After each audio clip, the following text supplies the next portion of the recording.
Hello everyone, welcome back to the channel. I am Simran Kaur Dhillon और आज आपके रिकमेंडेशंस पे वो वीडियो आ चुकी है। मैम कौन सी बुक्स को पढ़ा जाए ताकि पीआरटी का एग्ज़ाम क्लियर हो जाए।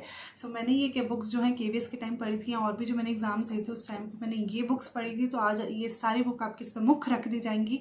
आपकी मर्जी है कि आप इन्हें खरीदें, आप इन्हें मत खरीदें, आपको ये कहाँ से मिलेंगी, आपको इनमें से कौन सी चूज़ करनी है। जो आपके पास है वो ठीक है या जो मैम मैं बता रही हूँ वो आपके लिए ठीक है, ये सब आपकी चॉइस रहेगी। सो हम जानते हैं कि डीएसएस पीआरटी में 5 सब्जेक्ट्स होती हैं पार्ट 1 में और 1 सब्जेक्ट होता है पार्ट 2 में। पार्ट 1 में होते हैं 5 सब्जेक्ट जिसमें जीके आती है, हिंदी, इंग्लिश, रीजनिंग और मैथ्स आती है और सेकंड पार्ट में हमारी साइकोलॉजी आती है। और साइकोलॉजी एक बहुत वाइड टर्म है, उसके अंदर काफ़ी सारे पार्ट्स आते हैं जो हम आगे डिस्कस करेंगे।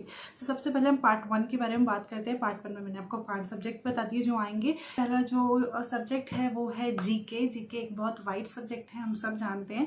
तो जीके की प्रिपरेशन कैसे की जाए, जीके की प्रिपरेशन अगर मैं आपको पर्सनली बताऊँ सो 2 बुक्स हैं जो मैं रिकमेंड कर सकती हूँ यहाँ पर। ये मेरी रिकमेंडेशंस जो है मेरी पर्सनल भी हैं और कुछ जो मेरे साथ के लोग हैं उनसे पूछ के भी हैं। सो आपके काम ज़रूर आने वाली हैं। सो आपको चूज़ करना है कि आपको इनमें से कौन सी बुक्स लेनी है और कैसे चूज़ करना है वो थोड़ा बाद में बताएंगे। 2 बुक्स हैं। सबसे पहली जो बुक है वो ये है ल्यूसेंट की जनरल अवेयरनेस की बुक, आपको यहाँ पर शो हो रही होगी। ल्यूसेंट की जनरल अवेयरनेस की बुक बहुत ज़्यादा वाइड है, तो आपको देखना है कि कितना समय है और क्या आप इतने टाइम में ये सब कवर कर लेंगे। बट हाँ, एक बार अगर आप इसे कवर कर लेते हैं तो आपको इसके बार बार आपको सिर्फ इसकी रिविजन की ज़रूरत है। सेकेंड चीज़ मैं आपको जो बताना चाहूँगी वो है अरिहंत की पतली सी किताब आती है, आपको उल्टी दिखेगी। ये वाली जो बुक है अरिहंत की जनरल नॉलेज 2020 अरिहंत की बुक है। इसकी पिक्चर मैं यहाँ लगा दूँगी, आप इसको भी ले सकते हैं। ये शायद 30 रुपीज़ की बुक है और इसको भी आप पढ़ सकते हैं। इसमें भी काफ़ी सारी चीज़ें अच्छी तरीके से दी हुई हैं। तो ये मेरी 2 रिकमेंडेशंस रहेंगी। तो जीके के लिए ल्यूसेंट की जनरल अवेयरनेस या फिर अरिहंत की पतली सी किताब ले लीजिए, या फिर आप यहाँ फिर तो कोई ऑप्शन ही नहीं है ना, या तो आप यूट्यूब से पढ़िए, पढ़ना तो है ही। तीनों में से आप कोई भी तरीका देख लीजिए। और साथ में करंट के लिए मैंने आपको बताया कि आप अपना न्यूज़पेपर फॉलो कर सकते हैं। न्यूज़पेपर नहीं तो आप कोई वीडियो फॉलो कर सकते हैं कि इनकी वीडियो मैं देखती चल रही हूँ और मुझे सारी अवेयरनेस आ रही है, समझ आ रहा है कि करंट में क्या चल रहा है। तो एक मैगजीन्स भी बता दी, एक प्रतियोगिता दर्पण बता दिए, एक स्पीडी बता दिया और एक सक्सेस मिरर भी बता दिया। तो जीके का पार्ट हमारे यहाँ कंप्लीट होता है। अब आपको चूज़ करना है कि आपके लिए इसमें से परफेक्ट क्या है। सब कुछ नहीं उठाना जो मैं बता रही हूँ, अपने लिए परफेक्ट उठाना है, इस बात की समझ रखिएगा। ओके, अब चलते हैं हम सेकंड के ऊपर।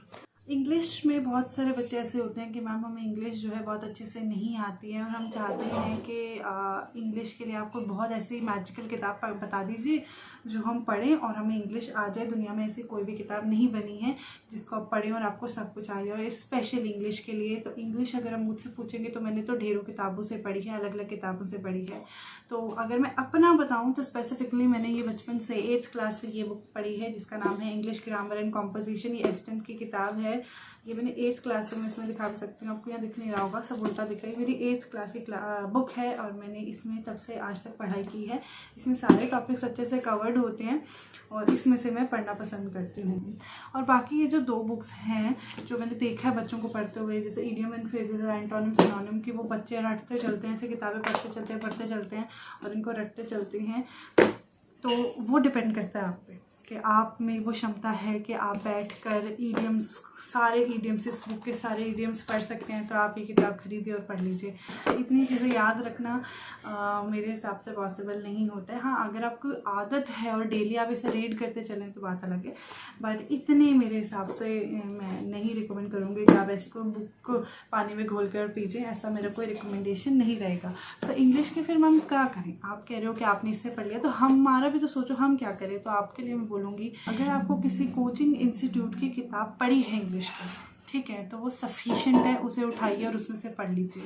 अगर आपके पास वो नहीं है तो 2 बुक्स आती हैं जो मैंने सबसे ज़्यादा सुना है बहुत अच्छी हैं और शायद मैं भी उन्हें शायद मैं उनको आने वाले फ्यूचर में ट्राई कर सकती हूँ। वो है पैरामाउंट और केडी कैंपस, ये दो अलग अलग इंस्टीट्यूशंस है। पैरामाउंट और केडी कैंपस, इनकी इंग्लिश की किताब आती है, बहुत अच्छी आती है। लोग कहते हैं अगर आप वो पढ़ लो तो सफिशिएंट होती है, उसमें एडियम्स, फ्रेजेस और एंटोनिम, सिनोनिम ऑलरेडी इनकलकेटेड होते हैं। तो हो सकता है कि आपको वो बहुत ईजी लगे, सही लगे किताब। तो आप क्या कीजिएगा, अगर आपको ये बुक खरीदनी ही है इंग्लिश की, आप मार्केट जाइएगा, अपनी बुक का रिव्यू कीजिएगा। अभी लॉकडाउन वगैरह सब जब खुल जाए तो आप इस बुक का रिव्यू कीजिएगा और अपने हिसाब से इस बुक को खरीदेगा, क्योंकि इंग्लिश में वही बुक खरीदना जिसकी लैंग्वेज आपको समझ आ रही है।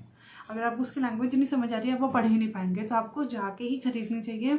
ऑनलाइन ऑर्डर करने का मैं नहीं कहूँगी, जब तक आपके पास वो हाथ में नहीं है, आप देख नहीं रहे उसमें क्या टॉपिक है, मत खरीदिएगा।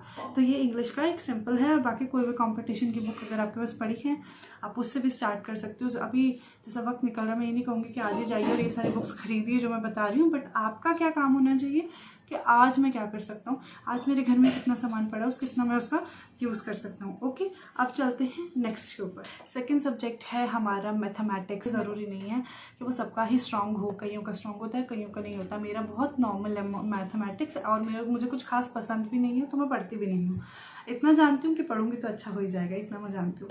बट फिलहाल मेरा ऐसा कोई इस पर फोकस नहीं है बहुत ज़्यादा। तो अगर आप भी मेरे जैसे हैं तो उसके लिए एक बुक आती है RS अग्रवाल की, क्वांटिटेटिव एप्टीट्यूड। ये बेसिक से कॉन्सेप्ट क्लियर करता है और आपको बता सकता है। अब मैं आपको ये बात बताऊँ, ये जो बुक है, ये बुक मैंने नहीं पढ़ी। को मैं जानती हूँ, मेरे साथ जो टीचर्स हैं उन्होंने बताया कि हाँ ये बुक अच्छी है, अगर आप इसे पढ़ेंगे तो अच्छा रहेगा। दूसरी चीज़ मैं आपको यहाँ बता दूँ, आप किसी भी कोचिंग इंस्टीट्यूट की अगर किताब खरीद लेते हैं मैथमेटिक्स की, या आपको अपने दोस्त से मिल जाती है, अगर आप उसको भी प्रैक्टिस लगाते हैं, आपकी मैथ्स अगर सही है तो अगर आप उसकी प्रैक्टिस लगाते हैं तो वो भी बहुत अच्छी चीज़ है। तो महंगी किताब खरीदने की तरफ मत जाइएगा। अगर आपके पास किसी कोचिंग इंस्टीट्यूट की किताब भी पढ़ी है तो उसको पकड़िए, उसको सॉल्व कीजिए। और अगर आपको उसका कॉन्सेप्ट नहीं आता, यूट्यूब चलाऊँ, यूट्यूब पे वीडियो देखो, उस कोचिंग इंस्टीट्यूट की बुक को उठाओ, क्वेश्चन सॉल्व करो।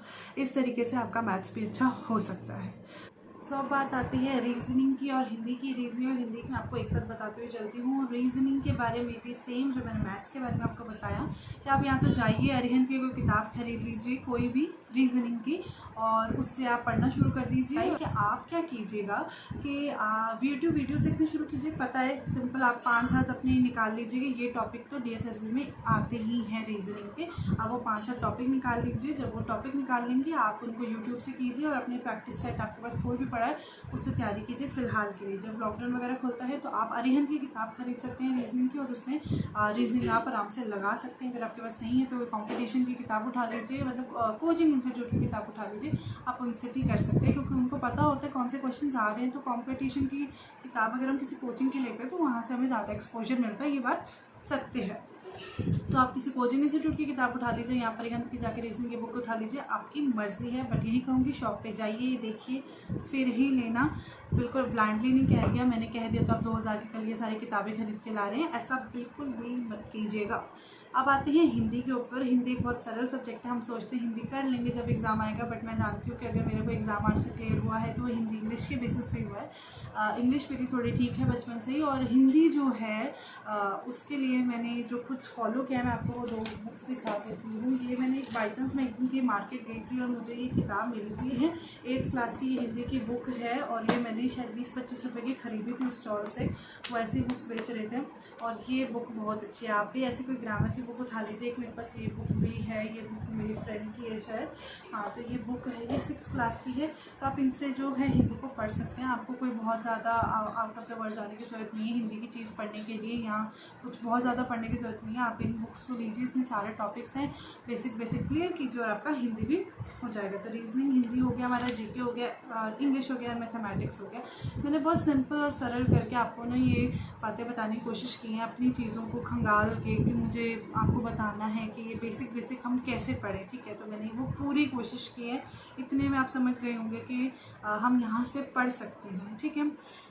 इसके बाद भी अगर आपको कोई क्वारी आती है इन्हीं के ऊपर, आप मुझसे पूछ सकते हैं, मैं नीचे उसका आंसर ज़रूर दूंगी। अभी मैं थोड़ी फ्री चल रही हूँ, तो आप जो भी पूछेंगे उसका आंसर आपको बहुत जल्दी मिलता जाएगा, ठीक है। तो ये सारी किताबें हो गई जो पार्ट 1 होता है हमारा जो DSSB प्राइमरी का पेपर होता है उसके लिए। तो और अब मैं आगे बताती हूँ पार्ट 2 के लिए, बट बीच में मैं आपको कुछ इंपॉर्टेंट बातें बताना चाहती हूँ। नंबर 1, कोई भी बुक डायरेक्टली आप ऑनलाइन ऑर्डर मत कीजिए। मेरा मानना है कि आप जाइए, बुक को देख कर आइए, 2-3 बुक से कंपेयर कीजिए। कई बार शॉपकीपर को भी बहुत कुछ पता होता है, आपसे ज़्यादा पता होता है, यूट्यूब वालों से ज़्यादा पता होता है, तो वो आपको बताएंगे कि मैडम ये वाली बुक ना बच्चे बहुत लेके जाते हैं और ये बहुत चलती है, इसमें ज़्यादा कंटेंट है, इसमें इंग्लिश में ज़्यादा, इसमें हिंदी में ज़्यादा, आप ये खरीदिए।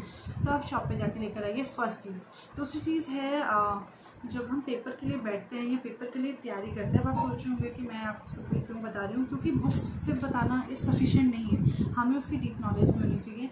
कभी भी हम किसी एग्जाम की तैयारी करते हैं, सबसे पहले उसका पैटर्न देखना बहुत ज़रूरी होता है। अगर आपको पैटर्न पता है, गुड, आप तैयारी करना शुरू कीजिए। अगर आपको पैटर्न नहीं पता है तो फर्स्ट ऑफ ऑल हमेशा प्रीवियस ईयर के क्वेश्चन पेपर उठाइए, उसमें से पैटर्न देखिए, अच्छा ऐसे क्वेश्चन आ रहे हैं, मुझे यहाँ पर मेहनत करने की ज़रूरत है, मतलब मुझे ऐसी बुक की ज़रूरत होगी, फिर आप वो बुक्स खरीदनी चाहिए। थोड़ा सा काम शुरुआत में करना ही पड़ता है। आपको इतनी बड़ी नौकरी मिल रही है एट लास्ट, आपको अच्छी सैलरी मिलेगी एट लास्ट, एक प्रेस्टिजियस जॉब मिलेगी, आपको मान सम्मान मिलेगा, तो उसके लिए आपको मेहनत तो करनी पड़ेगी। आप इसको मान लीजिए ये आपका UPSC है, कोई भी एग्ज़ाम किसी एग्ज़ाम से आगे कम या ज़्यादा नहीं होता। हर एक एग्ज़ाम जो है आपकी इंटीग्रिटी का एग्ज़ाम है, आपको कुछ बना रहा है, आपको एक लाइवलीहुड दे रहा है ना, आपकी जेब भर रहा है, आपको खाना दे रहा है, तो आपका एग्ज़ाम को बहुत इंपॉर्टेंट है। आप इसको UPSC मान लीजिए अपने। कोई भी एग्ज़ाम जो भी आप दे रहे हैं, जिसके लिए आप मेरी वीडियो पे आए हैं, मार्क कर लीजिए। सेकंड पॉइंट है डिफ़िकल्टी लेवल। जब आपने देख लिया कि ठीक है ये पेपर है, ये पार्ट्स आते हैं, मेरे को कौन सा आता है, मुझे ये 3 आते हैं, ये 2 नहीं आते, ठीक है, तो मुझे इनको तो बेस्ट करना है और इसमें मैं जितना भी स्कोर कर सकूँ उतना अच्छा है, तो मुझे इसमें मेहनत चाहिए। तो मैं जैसे हूँ, तो मैं दिन में इन पे काम करूँगी और जब रात को मैं बिल्कुल फ्री माइंडेड होंगी, शांति होगी, तो मैं इन पे काम करूँगी जिन पे मुझे बहुत ज़्यादा दिमाग लगाने की ज़रूरत है। तो आप भी इस प्रकार कर सकते हैं। ये मेरे आइडियाज़ हैं, बहुत इंपॉर्टेंट आइडियाज़ हैं जिनका मैं यूज़ करती हूँ, मैं आपको बता रही हूँ, क्योंकि मुझे नहीं लगता कि अगर मैं कोई चीज़ सिर्फ अपने तक रखूँगी तो शायद उससे मैं अकेले जीत जाऊँगी। मैं चाहती हूँ कि मैं बता दूँ आप लोगों को, जो लोग समझ जाएंगे वो लोग कर जाएंगे और वो लोग भी जीत जाएंगे। तो ठीक है, छोटी सी बात थी ना। अब आपको देखना है कि आपने सोच लिया मेरा ये एग्ज़ाम है, ठीक है, मैंने उसका पेपर देख लिया, मैंने डिफ़िकल्टी लेवल चूज़ कर लिया। अब समय बांध लीजिए कि ये जो टाइम है ना मेरी ज़िंदगी में, ये मैं फ्री रहता हूँ और ये मैं बहुत बिज़ी रहता हूँ। मतलब इस टाइम पे मेरे घर वाले मेरे साथ होते हैं, इस टाइम पे मुझे जाना ही पड़ता है, घर का काम करना ही पड़ता है। फिलहाल तो अभी हम सारे ही फ्री चल रहे हैं, घर पर छुट्टियाँ हैं, या कह लीजिए कोविड जो चल रहा है, वो सिचुएशन जो बनी हुई है, बहुत भयानक सिचुएशन, उसके बारे में बात नहीं करेंगे, ये हम सब जानते हैं क्या चल रहा है। सो अभी आपको क्या करना है कि समय बांधना है कि इस टाइम पे मैं अपनी स्ट्रेंथ वाले टॉपिक्स लूँगा और इस टाइम पे मैं अपनी वीकनेस वाले टॉपिक्स लूँगी। ये आपको दिखना है, ये आपको कोई यूट्यूब वीडियो रख के नहीं बता सकती, ना मैं आपके घर आके आपको पढ़ा सकती हूँ कि ऐसे ऐसे कर लीजिए, ठीक है। सो ये हो गई सिंपल सी चीज़ जो बुक्स के बारे में मुझे आपको बतानी थी। अब आते हैं सेकेंड पार्ट, प्राइमरी जो टीचर प्राइमरी का एग्ज़ाम होता है DSSB का, उसका सेकेंड पार्ट आता है साइकोलॉजी। साइकोलॉजी सिर्फ एक नाम है, उसके अंदर बहुत सारी चीज़ें आती हैं, जैसे चाइल्ड डेवलपमेंट पेडागोजी आती है, थ्योरीज आती हैं, पॉलिसीज़ आती हैं, क्लासरूम मैनेजमेंट आता है, स्कूल मैनेजमेंट आता है। तो ये सारी चीज़ें भी आपको आनी चाहिए। आप सोचेंगे ये कहाँ से पढ़ें, ये ही सबसे टेढ़ा सब्जेक्ट है, इसको कहाँ से शुरू करें। तो जो भी तैयारी शुरू कर रहे हो, सबसे पहले उससे शुरू करो जो आपको आता है। ये एक बड़ी सिंपल सी साइकोलॉजी की बात है, आपको पता होगी। सो अगर आपके पास अभी कुछ भी नहीं है तो आप इग्नू और NIOS के नोट्स है ना, आप वहाँ से पढ़ना शुरू कर सकते हो। क्योंकि मैंने जो लोगों से पूछा उन्होंने ये बोला कि जब हमारे पास कुछ नहीं था तो हमने तो इग्नू और DLED के नोट्स पढ़े थे और हमें उससे बहुत हेल्प मिली एग्जामिनेशन के लिए।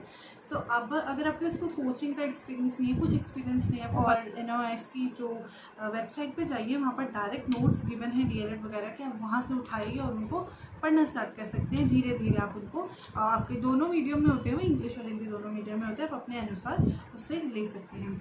अगर आप मेरा पूछे तो अब मैं आपको बता देती हूँ कि साइकोलॉजी और CDP वगैरह जो भी नाम दे दे आप सेकेंड पार्ट को, तो ये मेरी DLED की एक बुक है जिसका नाम है साइकोलॉजिकल पर्सपेक्टिव ऑफ एजुकेशन। यहाँ नाम लिख दूँगी मैं, बड़ा नाम है, SK मंगल की और शुभ्रा मंगल की है, मंगल की किताबें आ रही। और मैंने ये बुक जो है बहुत अच्छी मुझे लगती है, क्योंकि इसके अंदर बहुत सारे टॉपिक्स हैं। इसमें लर्निंग है, इसमें सारी थ्योरीज हैं, इसमें इंटेलिजेंस है, मैं आपको टॉपिक्स बता रही हूँ, थिंकिंग, मल्टीपल इंटेलिजेंस है, नीड्स है, interest, attitude, motivation, memory, for getting transfer of learning, और इसमें language development, guidance, counselling, student record, जिसमें वो एनेक्डोटल, कॉम्युलेटिव और वो सारा कुछ आता है। सेकेंडली मेरे पास ये बुक है।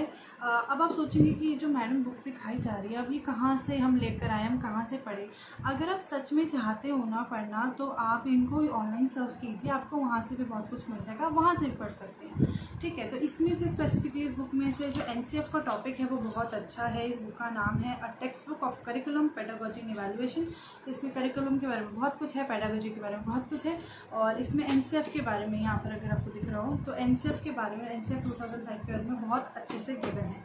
अब इस पॉइंट पे मैं आपको एक बात बोलना चाहूँगी कि अगर आपको लगता है कि मैं सिमरन कौर ढिल्लों अपने लेवल पे आपके लिए कोई टॉपिक पे, स्पेसिफिक टॉपिक पे वीडियो लेके आऊँ, आप NCF पे जाते हैं, आप प्याजे पे जाते हैं, वाई गॉड्स के पे जाते हैं, किसी पे भी जाते हैं, अगर आप चाहते हैं कि मैं आपको पढ़ाऊँ तो प्लीज़ मुझे कमेंट करके बताइए। अगर मुझे लगेगा कि आप लोग चाह रहे हैं तभी मैं वीडियो बनाऊंगी, तभी। और एक चीज़ मैं आपको फाइनली बताना चाहूँगी कि ये जो सारी बुक्स हैं ये मेरी DLED की बुक्स हैं। अगर आपके पास आपकी DLED की बुक्स पढ़ी हैं, BEd की बुक्स पढ़ी हैं, उन्हें उठाइए, उसमें से पढ़िए, वो बहुत हेल्पफुल हैं। बाहर जाने से पहले साइकोलॉजी एजुकेशन या पार्ट 2 कैलो DSSB का PRT एग्ज़ाम के लिए सबसे पहले अंदर झाँकिए, अपने घर में झाँकिए कि आपके पास कौन से बुक्स हैं, उन्हें निकालिए, टॉपिक्स देखिए, उन टॉपिक को मार्क कीजिए कि ये किताब में से मैं ये वाला टॉपिक पढ़ूंगी या पढ़ूंगा, और आपका काम जो है ना धीरे धीरे सॉर्ट आउट होने लग जाएगा। अभी हमें एक पहाड़ दिख रहा है जिसे हमें कॉन्कर करना है, बट धीरे धीरे आपको दिखेगा कि वो बहुत छोटा सा पहाड़ था, हम इतना बड़ा सोच रहे थे। ठीक, सो आई होप आपके डाउट्स जो है क्लियर हो गए होंगे, जो आप मुझसे इतने वक्त से पूछ रहे थे कि मैम कौन सी बुक। मैंने बता दिया भाई कौन सी बुक अब आपको चूज़ करना है इसमें से कि कौन सी बुक आपके लिए परफेक्ट है। वही बस अब मैंने बताया कि आप मार्केट जाके, सबसे पहली बात है मार्केट जाके देखें, बुक को कंपेयर करके लें, और ज़रूरी नहीं है जो मैंने बताया वही लें सारी किताब। अब जैसे मेरे पास एक किताब है, मुझे किसी ने रिकमेंड की थी और मैंने अपने लिए खरीदी थी, सरोहा पब्लिकेशन की है, इतनी मोटी किताब है ये, इसमें क्वेश्चन हैं। अभी तक कि मेरे किसी काम नहीं आई हैं, बट देखते हैं आने वाले वक्त में मेरे किसी काम आती है कि नहीं, लेट्स सी। ठीक है, सो ये सारी रिकमेंडेशंस थी मेरी। तो आई होप ये आपको छोटी सी वीडियो अच्छी लगी होगी। सो बाय, एंड वो सब कर देना, लाइक शेयर सब्सक्राइब वाला जो काम होता है। ठीक है, सो बाय बाय।